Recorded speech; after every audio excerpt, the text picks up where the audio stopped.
Well, good morning, ladies and gentlemen. As Brian said, my name is David Langridge.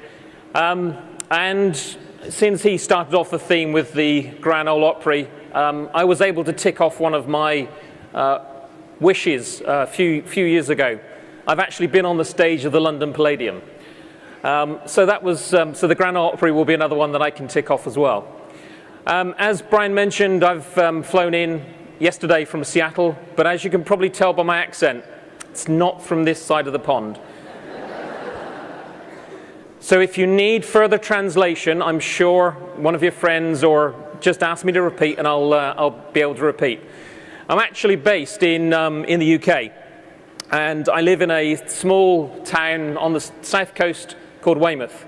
If you watch the Olympics in 2012, all the sailing events, all the sea-based sailing events were where I actually live. So just give you a bit of context as to where I'm from. So without further ado, and the technology works. It's always good, because it's never a software problem, it's always a hardware problem if it doesn't work.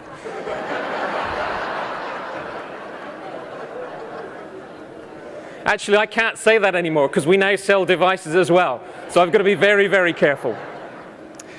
So as Brian mentioned, my focus area is specifically publishers and content solution partners. I work in the worldwide education team, and so I spend my life talking to guys like Cengage, trying to make sure that what we do and what they do help you in your lives and in your roles. What I'm going to do today is really just look at some of those IT trends that we're seeing and how they're actually shaping education. My focus is 100% in the education sector, and just want to give you some insights as to the sort of things that we need to see and we need to help you to evolve our students that are going through education today and into the future. The first thing I've got to do, though, is give a plug for my glorious leader, Anthony Salcito, dailyadventures.com. He provides insights each day. It's his blog. If any of you would like, and he's going to thank me for this, if any of you would like to be interviewed by Anthony, he interviews people on a regular basis to put in his blog. Just send me an email. It's on the slides. You can get a copy of the slides, but it's david.langridge@microsoft.com. So it's first name, last name at microsoft.com, and I will happily put you in touch.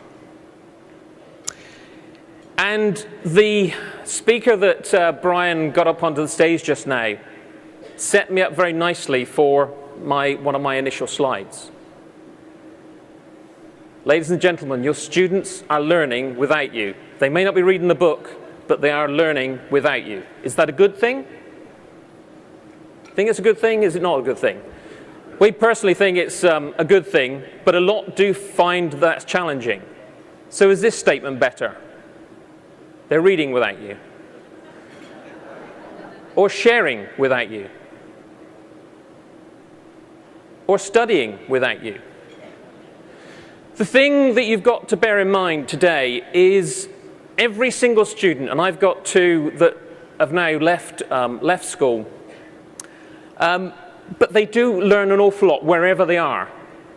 Learning is very pervasive these days. They're learning from friends, learning from colleagues, learning from the TV, learning from someone they're overhearing a conversation on the bus. So a lot of getting bombarded with lots of different information. And we need to embrace that and try and utilize that and become more facilitators, as you know, within your daily lives. But if we look back to education as to where it's actually come from, you can really start to say that technology's formed a part of education for many, many years. Back in the 1900s, we first started using pencils and chalk on slates, for example. Different type of slates than we're talking about slates today. Around about the 1920s, the overhead projector first came in. How many people are still using overhead projectors today? And obviously TV started to come into its own, playing videos and getting details via that method. The lovely calculator, I can remember when I was at school, a few years ago now, we were allowed to take calculators in to do some of the calculations when we did our exams at the end of the year. Then, of course, the lovely internet came in, Wi-Fi and now one-to-one computing is becoming more ubiquitous. But some of the challenges we've got in education today is a lot of it is to do with access and how we actually get access to that technology. And has it really changed what we're doing in our style of teaching? And is it relevant with what we're actually teaching students today? So very much we're seeing a number of different trends. Societal trends, economy is a big factor. I talk with a lot of ministries of education across the globe. And they're always looking to improve the economic wealth of that particular country. Because at the end of the day, what we're trying to achieve with a better educated student force is then a better educated and potentially more potential from our workforce to make our gross domestic product in a country improve. We're seeing lots of advances in technology, as I've already mentioned. Many of us now haven't just got one device, we carry around multiple devices. On occasion, some would say too many devices. Something to read, something that we carry around to read a book on maybe. Might have a laptop, might have a cell phone, might have tablets, slates, whatever you want to use. So there's huge advances in technology. And we've then got this wonderful thing called 21st century learning. Because today's skills that employers need are not what they've been taught in the past. I know when I was at school, and since this is I don't think anyone's heard me speak before, so you're a relatively new audience, I will tell a story that I do generally tell. One of the challenges I found, I left school at 16. I actually got really disillusioned with school. Didn't work for me in one way, shape or form. I couldn't draw any correlation between what I was learning at school to what I wanted to do when I got into the world of work. I decided that I would follow the same trade and profession as my father, an electrical engineer. So I left school at 16. I'd worked, I felt really hard, but got average, slightly below average. I got into the world of work and I went to college on day release. So unfortunately it was a Wednesday, so it split the week up nicely. And I was then starting to find that I was really enthused. And yes, it was partly because it was relevant. I was learning what I was wanting to do. But also I was being taught differently. It was a lot more utilizing practical examples of what I would do when I got into the workplace. And very quickly, I got fast-tracked from being in what was effectively a 2-year course before the exam was taken to being fast-tracked so that I would do that exam at the end of the first year. That's not to say that I was a really good student, but it was a marked difference between school and where I was what I was learning for practical purposes.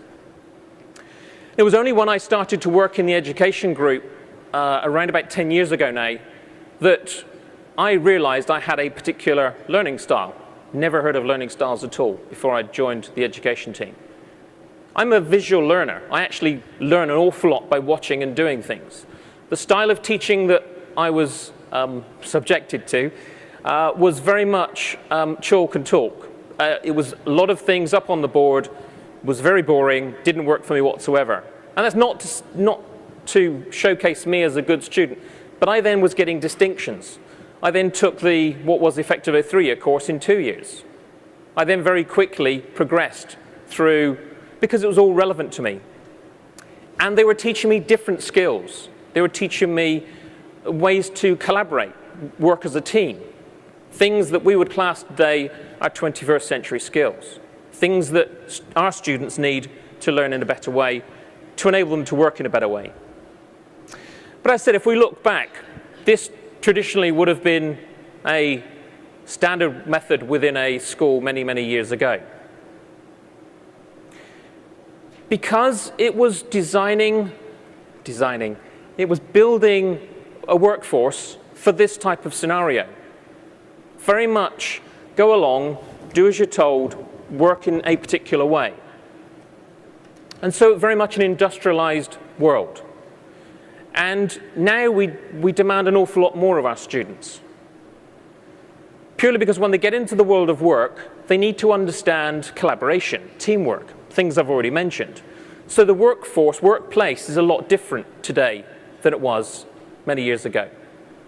And so we need to teach skills differently to enable those students to survive when they get into the world of work.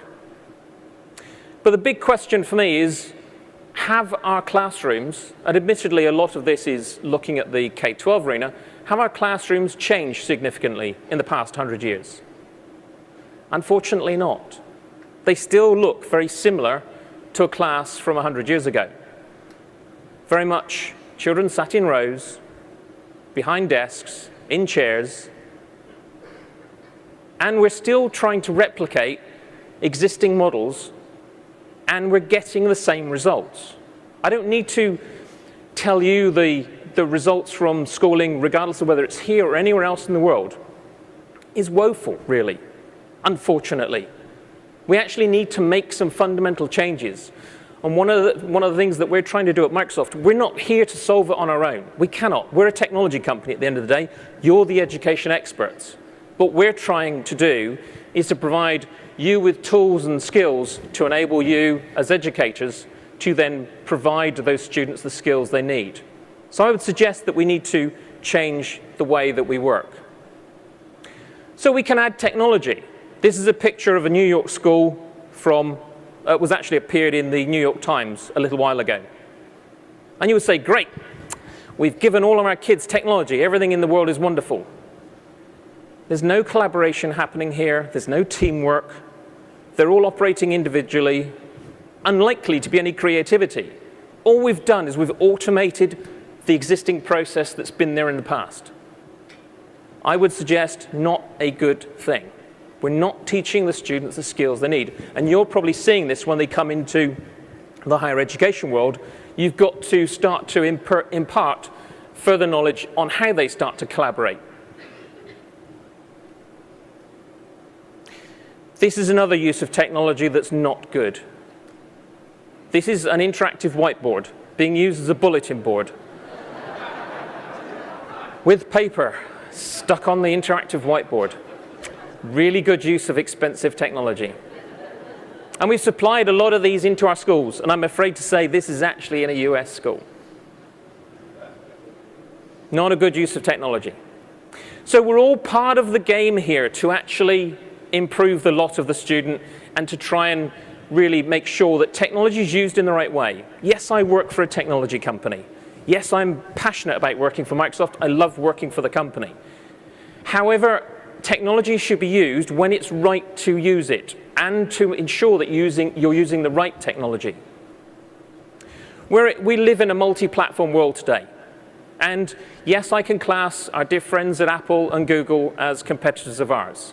However, we still play in their world as well.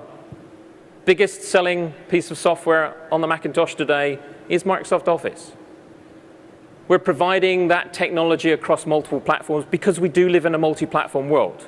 And we feel that our software is still relevant, and I'll cover that a little bit later on in the presentation. One of the biggest challenges we've got, regardless of whether it's K-12 or higher education, is, well, actually, let me separate those. What we tend to find in a K-12 world is a Minister of Education or someone senior within a Department of Education holding up a device saying, this is going to solve all my students' ills because I'm going to give them some technology. What they don't think about is what goes on that device, what software, what content, what instruction that goes as part of that overall package. It's a device to try and solve a problem. There was a lovely example in Peru where the government there decided that they were going to introduce technology to increase math scores in Peru. After they'd supplied these students with devices, a year down the road, the math score has actually gone down. The reason why it had gone down is they didn't actually supply any content on those devices to actually help them do math. It's just not thinking through the problem that you're trying to solve. This picture also tells a story in a higher education world. because you live in a world which is potentially bring your own device.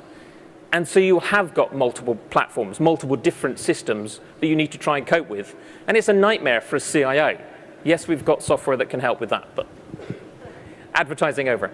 But it is an issue that you need to deal with. And guys like Cengage need to obviously make sure that their content and software runs effectively across multiple devices today, which adds to the complexity of the problem. I mentioned our dear friends at Apple just now.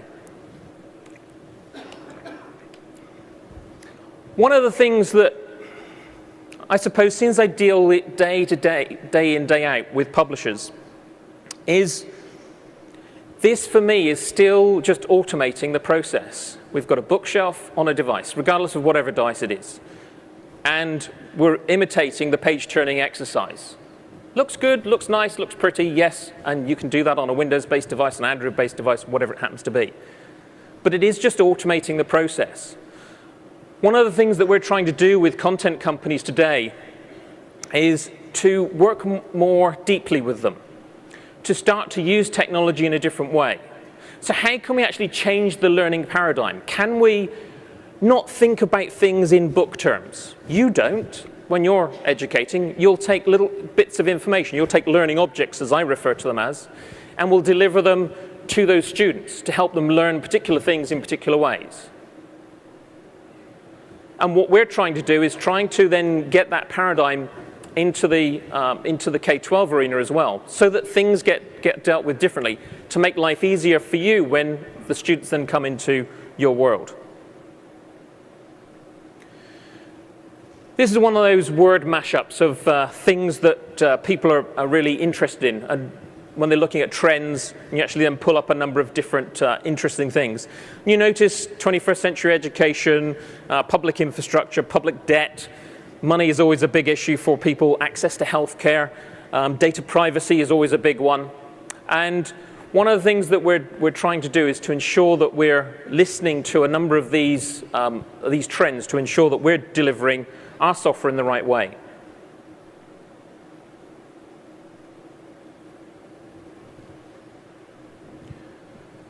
Some interesting statistics for you. 69% of the world's population will live in urban areas by 2050. 2/3 of the jobs available in 2020 have not been invented today. How do you educate for that? I would come back to my earlier comment of giving people 21st century skills that are transferable across a number of different disciplines. I mentioned my children earlier on. I've got two daughters, one 26, one 29. My youngest, we went on holiday to Disney here in Orlando a few years ago when she was this high. She had to do a show and tell. So she came to me and said, right, Dad, when I get back, I've got to do this show and tell of my summer holiday. So I said, well, you've got to organize your thoughts as to what you did and how you approached it. And she said, yeah, I don't know where to start, because there was lots of really great stuff, and I don't know where to start. So I taught her how to use PowerPoint. Sad, I know, she was about 5 or 6, but she got taught how to use PowerPoint. Purely because for me, it was an organizational tool. It allowed me to explain to her how to set things out in a logical way. So I was using very much technology in that way to help educate her. And the job she's doing today is a little bit different. Actually, I'll tell you about my eldest one first. So my eldest one is a dancer. She actually works for Disney in Paris. And so she's, I suppose, developed her skills more on the presentation styles. Can't think where she gets that from. And to actually then, because she doesn't just do this, she obviously then interacts with people a lot during the day. Because she does character work and dancing in the shows and the parades. So a concept of a job that I thought, when she came to me when she was 4 and she said, I want to be a dancer when I grow up. Really? So we made sure she had a number of different skills to do different things, but she stuck with it and is now a dancer. My other daughter, who started off with PowerPoint, most people would think, well, she's been introduced to technology at an early age, and she would then move into the technology arena. She's actually a costume designer on film. But some of the skills that she learned when she was at school, because one of the school that she did go to, I was actually a governor at that school, we're starting to introduce soft skills, 21st century skills of collaboration, creativity, etc. And so yes, she can make costumes, but her skill is really the organizational side. She's got really good organizational capability, the ability to interact with people, work with suppliers, with other people on the set, actors, etc., to make sure that the whole costume thing works in a really good way. And again, I wouldn't even have considered that as a job for her many years ago. But that's what she's doing today. Anyway, I digress. One of the telling statistics there is 75 million young people worldwide are unemployed.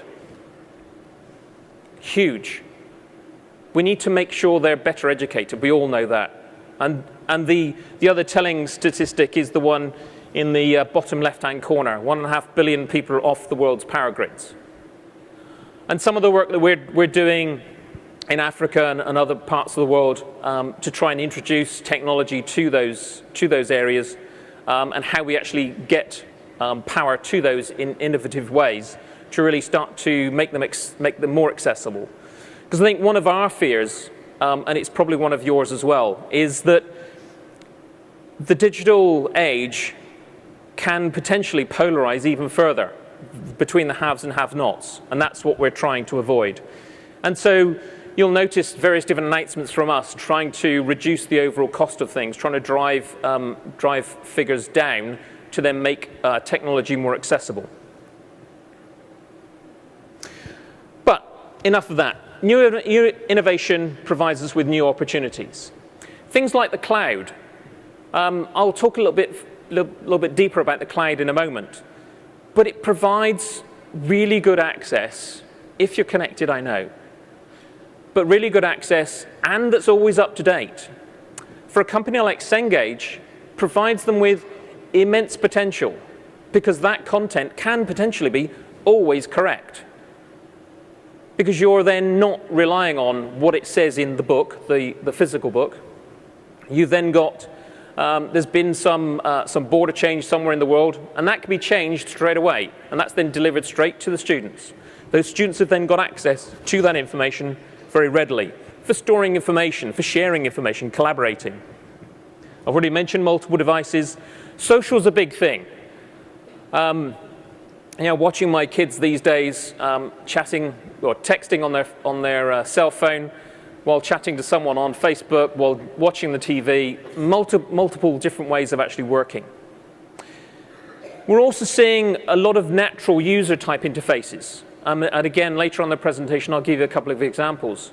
We released a product called Connect for our Xbox brand, which we've now brought available onto the PC as well. It allows you to use gestures, move your hands to actually then control things on screens, to actually utilize things in a different way.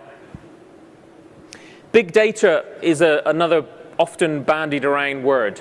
Big data, I think, has got huge potential. And that's huge potential from how can it give you better information about your students? In that class, has everyone got what you've just taught them? So assessing on a more regular basis. And rather than waiting for those things to come in, you can use technology, obviously, to then collate that information and then present it to you straight away. To then say, actually, that student there, i.e. me, who has always struggled at math, didn't really quite understand that thing on quadratic equations or whatever it happens to be, can we provide him or her with better information, different information, something that's going to enable them to learn in a better way? And that's where data can be used to help with the analytics side. This is one of those examples I was talking about. There's a Connect device on the table there, and someone's actually moving and manipulating things on an interactive whiteboard. We brought out, our Microsoft research team brought out a thing called Worldwide Telescope, which allows you to look at the night sky from your computer. And we actually tied a Connect device up to it and allows you to spin the planets around and move around the solar system just using hand gestures, something a little bit different. This can be used in practical purposes as well. If you've got an operating theatre, this is an example that we have got in operation, where you've got a surgeon there, he's trying to look at particular x-rays and wants to move things around, then rather than having to touch anything, he can actually use gestures to do that. Again, it's a different way of operating than we have done previously. This is an example called Holodesk. Mixing interactive with physical. So these balls that this gentleman is manipulating are computer-based. That cup is actually a physical cup. That paper is a physical piece of paper. And it's how you can actually interact. This makes learning way, way different than when I was at school. And this technology is available today very simply to demonstrate how things can be done. Our Microsoft Research team, if you don't keep yourself tapped into Microsoft Research pages on Microsoft.com, I urge you to do it. There's some really interesting things that they develop all the time.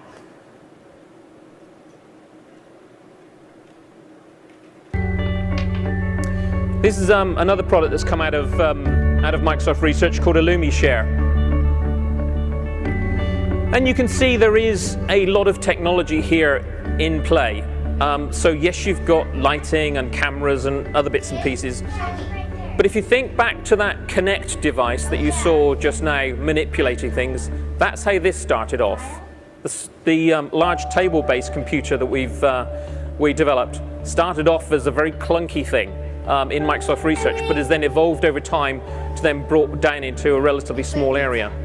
So these are just two children playing across the internet effectively.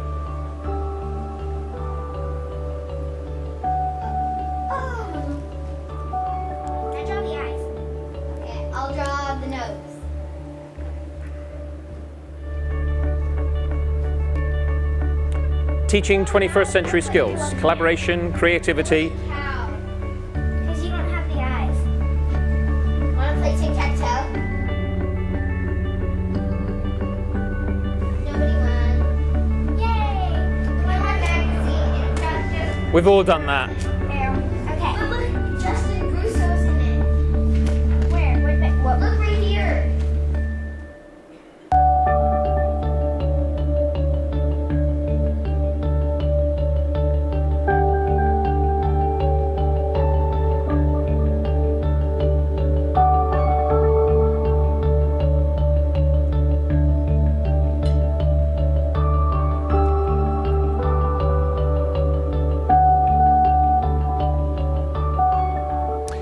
One other practical example of that I've seen this used for is collaboration across boundaries and borders. Our simple tool that originally was our standard instant messenger client is now obviously Skype is now part of Microsoft. But what we've done within these environments is the ability to translate. Yes, it's using machine translation, but it's pretty good. It's good enough to actually understand what the other person is saying. So within the standard client, you can type in a particular phrase. You might be talking to someone in Spain, and it appears in Spain in Spanish. They write in Spanish, it comes back to you in English. So you've got technology that can be used in multiple different ways. And I realize on occasions it's quite mind-blowing as to the amount of technology potentially that you could use out there. This is a higher education example where they're using an interactive whiteboard, but they've combined that, if you look in the top right-hand corner, with an IM pane, so someone can actually start chatting away, including video chat, to help solve problems. Again, it's teaching those standard 21st century collaboration skills.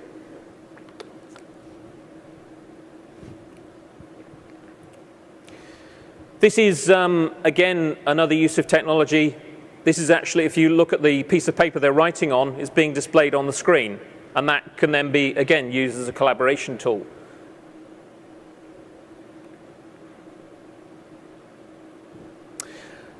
So Changing gears slightly, what does all this new technology mean? This new technology means a disruptor for you in the higher education space. And there's a lovely article here, MIT's new free courses may threaten, stroke improve, the traditional model program leader says. MOOCs are a big thing, massively open online courses. You're all aware of them. You may already be using them, be integrated with them. We're in the process of about to be releasing some tools that will actually help in that area. I can't say any more. I've said too much. But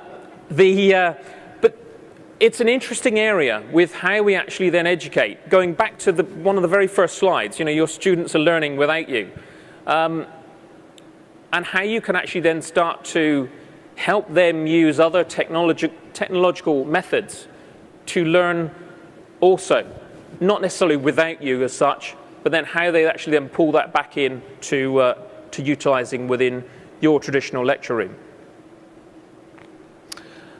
This particular Stanford professor started Udacity, thought that he actually gave up his teaching position to start this online startup called Udacity.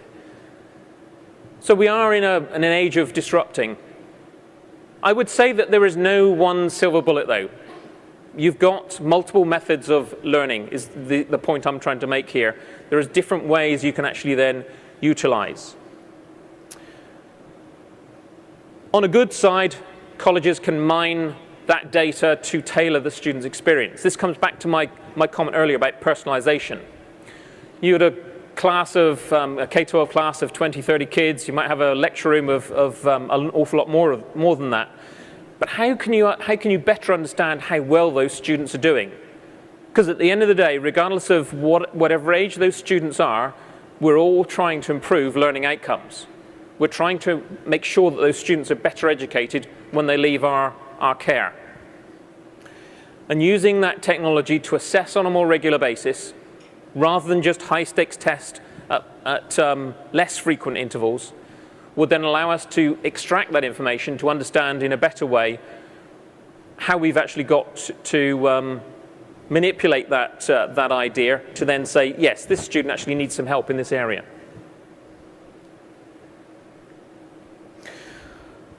So very much the technology trends we're seeing, a lot of learning is going on beyond the classroom. Classroom has definitely got a fundamental place. That human interaction with you, the lecturer, to then make sure that they're being guided in the right way is essential, in my humble opinion. But that personalization, the ability for you to provide a better level of service to those customers of yours, and we can actually deliver content, as you've seen, in multiple different ways of how those things, to ensure that we're driving a better learning and a better method of those 21st century skills.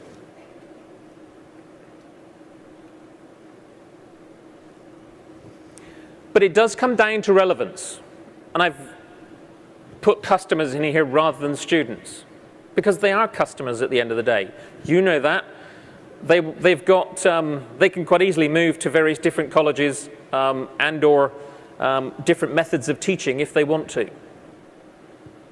Another quick plug for us, of course, over 98% of schools use our technology. That figure's changing a little, given the other technology that's out there. That's not saying it's a bad thing. I've always felt that having multiple different types of devices, different experiences is a good thing. We aim to make our technology, things like Microsoft Office, available across platform, and to always maintain that so that they've got those skills that they need. So some of the things that we're doing are not part of my presentation today, but if you get a chance, have a look at things like Power BI. So it's Power Business Intelligence. It's a tool that we've built specifically to then drive learning analytics, to actually get better information out of the data that's all throughout our colleges and universities today. We very much live in a tablet and an app world. Yes, we've got our own tablet devices, and our OEM partners develop lots of different tablet devices, and yes, there's a certain fruit-based brand that seems to be quite prevalent. But there are multiple devices out there. That tablet is okay for doing certain things. You may want 2-in-1 systems where the slate comes away from a keyboard. You may want to physically use a proper keyboard because typing on a soft keyboard on a slate is just not generally an overly good experience. But we are living very much more in an accountable world. We talked earlier on about things that we've got our mobile student force, that if we aren't improving learning outcomes, they will very easily get up and move if they need to. So one of the questions that was posed when I was asked to come and present this morning was, why move to the cloud? Is cloud important to you? It's a big buzzword, everyone talks about it. Actually, quick show of hands, how many people use some form of cloud in their... That's not surprising, but it was not majority, I would have said.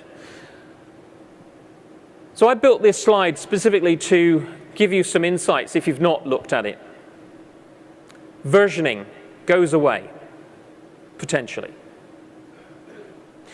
One of the big things that Microsoft struggled with for many, many years was our previous version or versions. Because anyone that's grown up with Office over many years may have had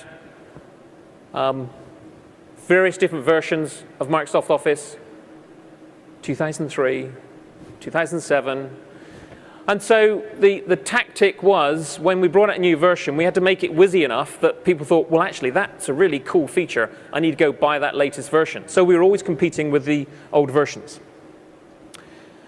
Today, if anyone's using Office 365, and if you're not, why aren't you? It's free. The versioning goes away. It's always up to date. You always get the latest version. And it makes it much easier for us. And so the same would work for whatever else you're trying to achieve. Because it does mean that you haven't got to go through that upgrade pain, because someone else takes care of it. Yes, as I was explaining at breakfast this morning, we need to communicate better, or whoever is delivering your particular cloud-based service needs to communicate better so that you understand some of the new facilities that have just been built into the software, but it does mean it is always up to date. You haven't got that upgrade challenge.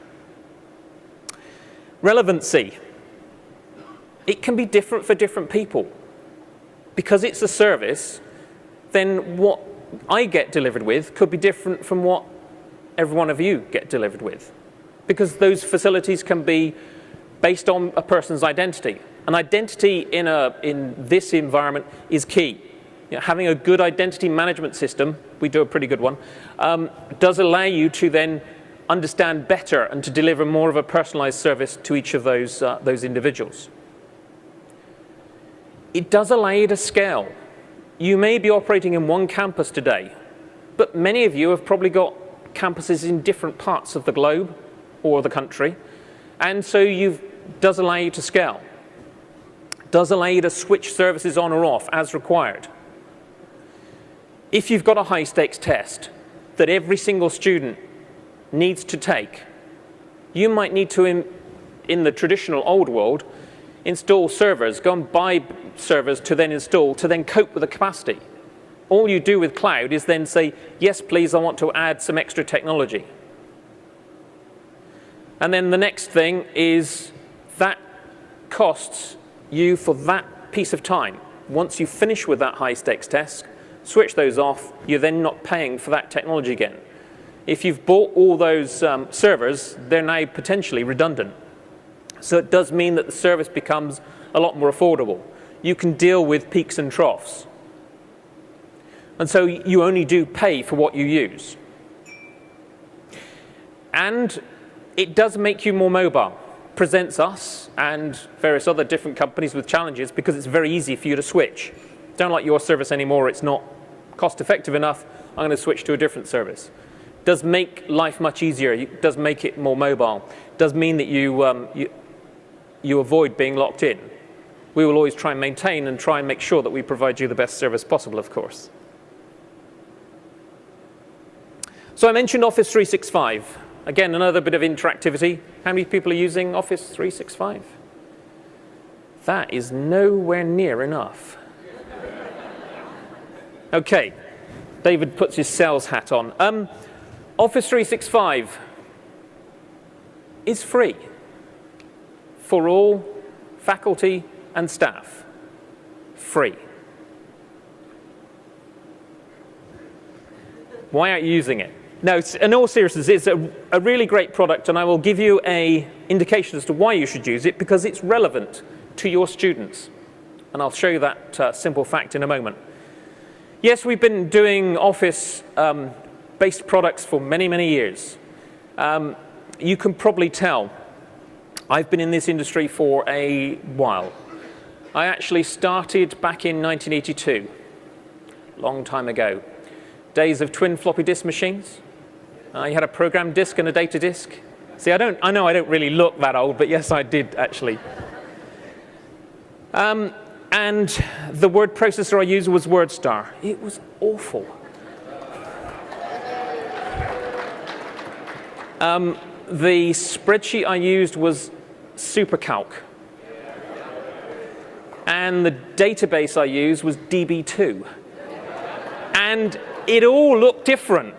And it just didn't quite work. I then moved, and I remember first working with WordPerfect. It was like a breath of fresh air. See, I'm getting, yeah. But then I started to use Microsoft products. I was actually working for a computer dealer at the time. And having the ability to have the same interface, the ability to relatively easily in the early days, take stuff from one and put it into the other. It just made life so much easier. And I realized there are other products out there that do similar things. I would say not as good, but I'm paid to say that. But yeah, Office 365 is our flagship product and is our online-based service. We saw a huge spike last December in Office 365 for education. You can see it was going along steadily, and then in December it shot through the roof. Because of Student Advantage. So what Student Advantage does is it brings to your students the full version of Office. This slide, as you've seen, I've avoided wordy slides. You'll get a copy of these slides so you can read it later. But essentially, in December, we actually made the announcement with the Student Advantage program that then allows you to license Office 365 Pro Plus or Office Professional Plus for all staff. So if you license your staff, i.e. you can then provide Office 365 Pro Plus. That's the full version. That's the version that you would normally have installed on your machine many moons ago for their personally owned or institution-owned devices at no additional cost.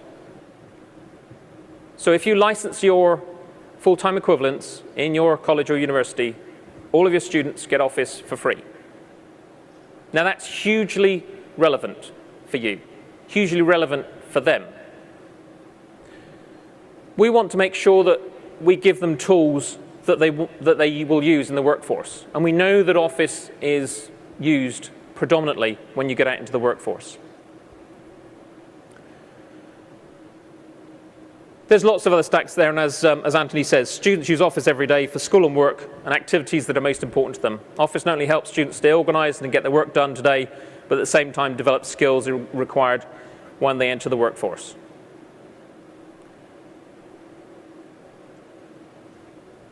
If you want to extend from Office itself, there are APIs, application programming interfaces, that allow you to then take that Office system and still build on top of it. So you can start to build your own things within the Office suite.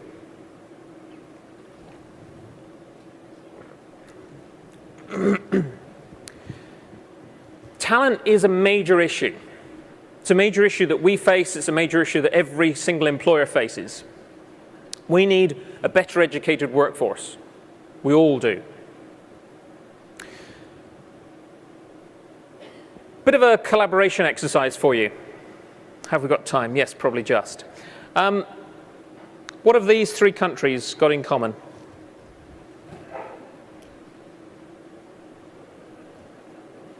See, now you failed my test. This is a collaboration exercise. You're supposed to debate amongst yourselves. No, well, I'll skip to the chase.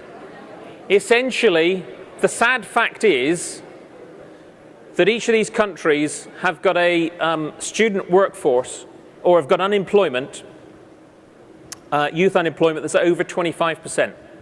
Huge. And it's a problem. This is an IDC research element based on skills. Sorry for highlighting the thing in red, but their words, not ours. It's the only product that was mentioned in this skills survey. Microsoft Office is hugely relevant for the workforce. When you look at most job adverts out there, they don't ask for anyone else's particular Office product. They ask for Microsoft Office skills. So what you teach is hugely relevant to those students when they get into the world of work.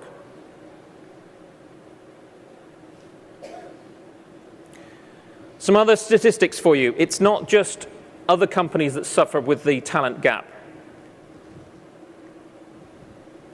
The 6,000 is the number of jobs we cannot fill worldwide. Can't find the people to fill 6,000 jobs. Crying shame. The 3,600 figure, those are the engineers, senior project directors, which, by the way, is the highest paid roles within Microsoft, not salespeople like me. They're the people we want. We're looking to you to help us fill those particular roles. We've got lots of programs, student to business programs, to help students get into work. We've got a problem. Every single other company has got a problem trying to find good talent. So it is hugely relevant to ensure that they've got good technology base. Worst of all, it's showing a 36% year-on-year increase, unfortunately. So those skills are hugely important and relevant today. And as we said, there's a changing demand on education. These complex communication skills are needed, expert thinking skills needed, soft skills, not necessarily the cognitive manual skills that we taught in the past for yesterday's workforce. Today's workforce needs different things. You need to help educate those students to provide those. And that's showing the percentage change in demand since 1969. So hugely different from what we've seen in the past. So very much looking for these skills, problem solving and innovation. Being more globally aware of what's going on around them and across the globe. Looking at constructing knowledge in a different way. Communication skills is essential for everyone. Yes, I was teaching my 5-year-old presentation skills. It's proved really useful for her now in a job she's doing, or both of them now do. Also looking at doing further courses. I was talking at breakfast with someone where his students are going to work, then coming and take a night class. So there's a huge demand there to actually better educate ourselves. We need to make sure that that's available for everyone. And as I've kept banging on this morning, collaboration, collaboration, collaboration. You cannot survive in Microsoft without good collaboration skills. My job, as Brian mentioned right at the start, is all about cross-group collaboration. We've got lots of different groups and we're a heavily matrix organization. I've got to work with lots of different people, lots of different teams, with lots of different goals and objectives, trying to make sure that everyone is satisfied to aim towards that common goal. We start in the K-12 arena with this 21st century skills teaching. This is actually a set of courses that we built with Cisco and Intel. Not got time to go through that today, but something that you may find useful. Just go and search for ATC 21S, and that will give you the details on that. And obviously, you'll get these slides later. If you look at the driver of assessment, one of the challenges we've got is data. This little girl going to school with her backpack, if she could get all the world's information into one backpack, by the time she graduates, she'd need 64 backpacks. Huge amount. By the time that that girl reaches the job scenario, the jobs that she potentially will be going into haven't even been invented yet. So we are trying to teach for a different type of world. In summary, one of the things that I wanted to leave you with is Microsoft is a multifaceted company. Yes, we're a devices and services company. And we touch things across multiple different facets. Education is of prime importance to Microsoft. A little known fact, almost 30% of all licenses that we sell go into education worldwide. We nowhere near get 30% of the revenue from that, purely because generally around 80 to 90% discount off of commercial rates for what goes into education. That's apart from the stuff we give away for free. It is hugely important to us. We touch it from K-12 through to higher education on into lifelong learning. Things like Microsoft IT Academies, providing more than 600,000 students in 160 countries with key skills they need. Things like the Imagine Cup. Some of your students may be involved in the Imagine Cup. It's a really good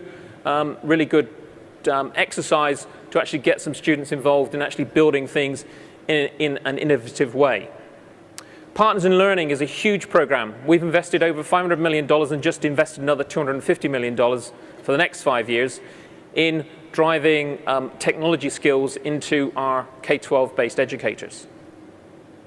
So it is all about partnership and trying to really make sure that we drive activities in the right way. Thank you very much for your kind attention. My email address is david.langridge@microsoft.com. Feel free to send me an email if you've got any questions. I'm now open for questions here if you've got any, but if you don't want to speak in the overall forum, then please do send me an email. Thank you very much.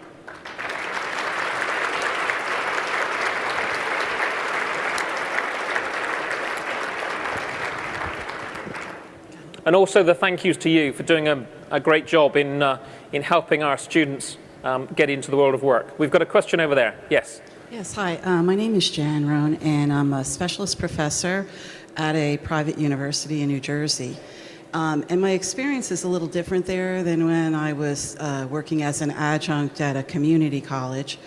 And the situation that I have in a recent class that I taught this fall, which centered on Microsoft Office skills, that out of a class of 24 students, 20 of my students were Mac users.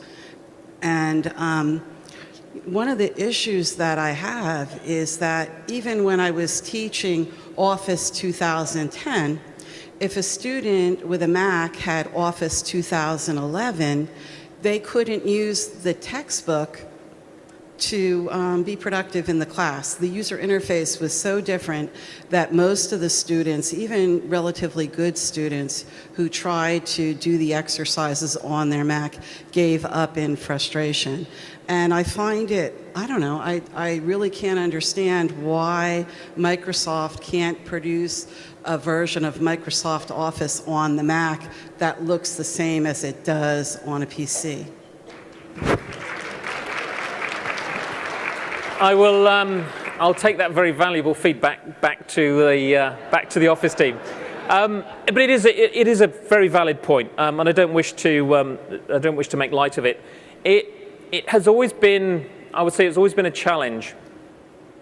The Mac interface, and I've worked for a Macintosh dealer many years ago, so I've used both Mac and PC, and the Mac interface is operated in a particular way.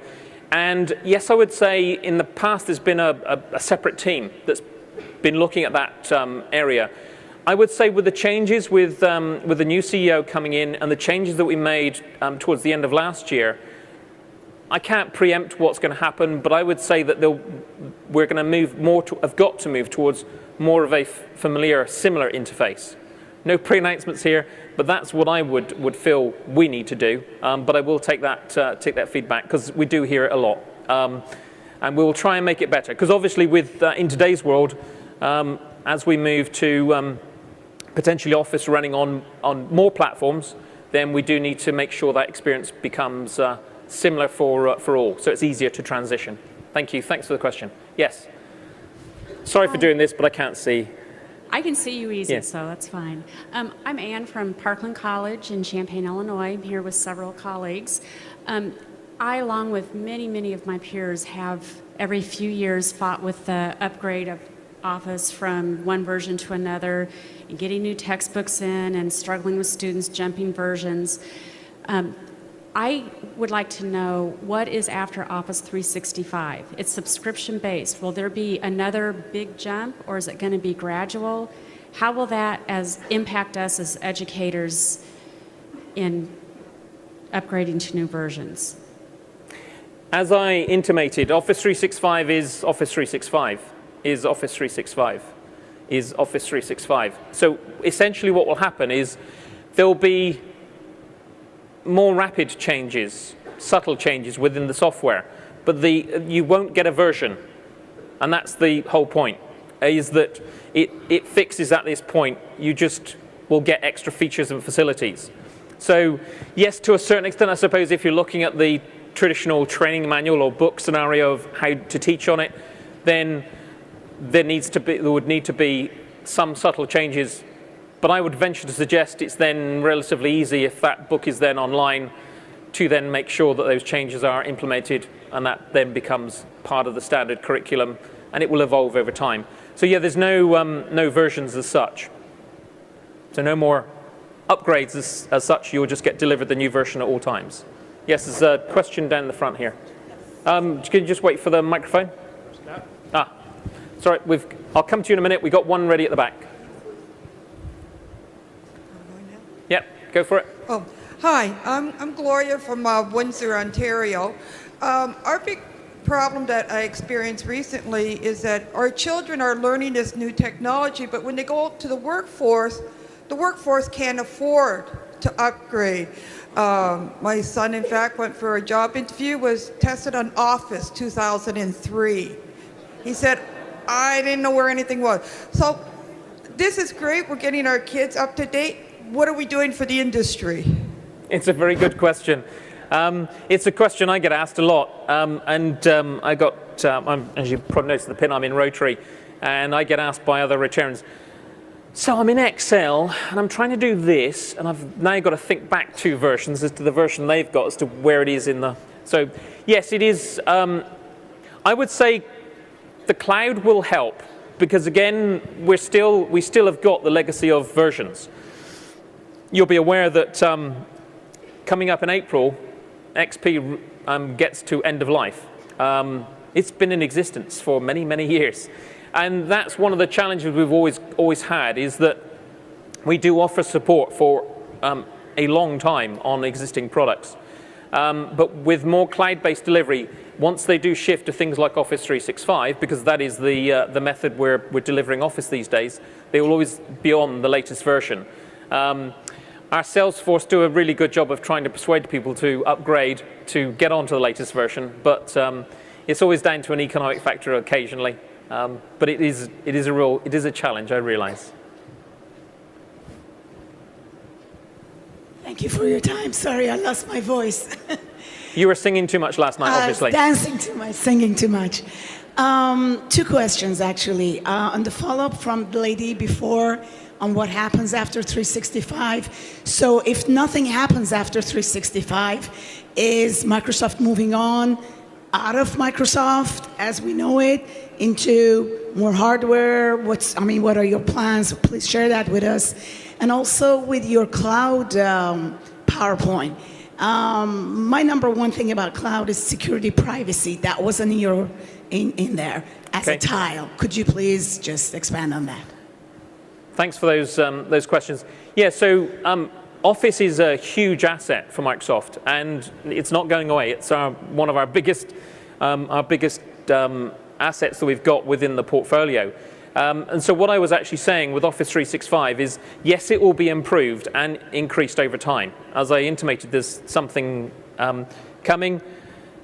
And so, yes, there'll always be improvements. We'll add more facilities, more features for you to use. It will just always remain as Office 365. So that's the standard system, we'll just add more facilities, and it will be a seamless introduction of those new facilities over time. Security and privacy is an integral part, and it is a miss. I must add those into those slides, so apologies for that. We're hugely passionate about security and privacy within what we're providing today. There are a number of options as far as cloud-based delivery. If you are super critical about how private you want your cloud to be, you can install a private cloud. So it's just yours and just operates within your own environment. Yes, that costs a sum of money, but yes, you could install your own private cloud. You could have a hybrid, so part private, part public, or you can go fully public. I would say that anyone that is serious about this, we're more than happy to have deep conversations on how secure and private that cloud entity is. You hear lots of scare stories, but as long as you build things in the right way, engage our team and or our partners, then we can keep it as secure and as private as you need it to be. Yeah, we don't do things that other of our competitors do. Yeah, we don't scan emails to provide ads to you. We just deliver that particular service because that's what we're here to do, not invade people's privacy. Got a couple of questions. Can you address how the certification exams will work for Microsoft Office for Office 365? Sorry, say again. Can you address how the certification exams will work for Microsoft Office for Office 365? In what regard? Well, right now our students take certification exams in Office 2010 Word or Office 2013 Word, Excel, yep. PowerPoint. Will it just be Office 365 Word, Office 365 Excel? How will those Microsoft Office MOS exams work? That's an interesting question, and I don't know the answer to that. Okay, that's all right. I will get an answer for you, and okay. Can someone make a note of that question, and I will... We use Certiport testing, yeah. And right now we're doing Office 2010, 2013, yeah. But I just wondered how that would work in the future. Very good question. I will get an answer for you, and I'll make sure it gets out to everyone. Can we get one more question, because I know I'm just slightly over time. Okay. At the back? Yep. Are there any plans to create a version of Access for the Mac? Like the other one. No, I don't know that one. Don't know that question. But again, I can, if you let me have your name, I'll get an answer for you. So you're looking for a database that's available on the Mac, basically. Okay.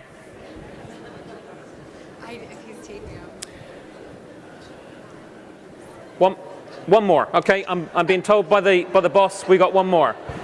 There's a lady there that's got a question. She's jumping up and down, and I don't want her to.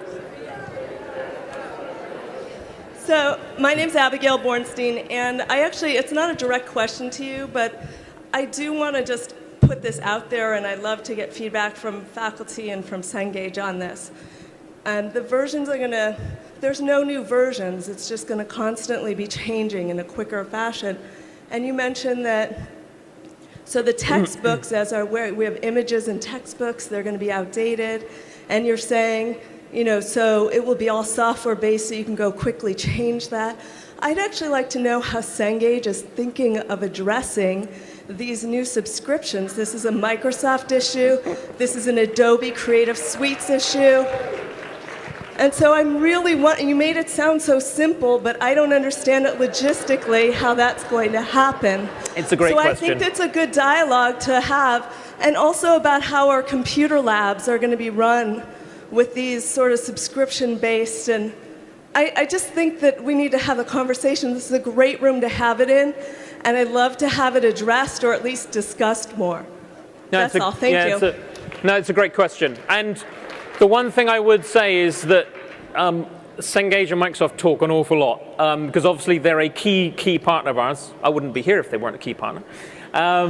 And we do have discussions like this all the time. Not my area of focus, I will be honest. There's a separate group that do work very closely. It's called the Learning Experiences Group, used to be called Microsoft Learning, work very closely with Cengage on what we're actually providing. But maybe a topic for a roundtable discussion at some point, Brian. Absolutely, absolutely. Everybody, thank you. David Langridge, thank you very much.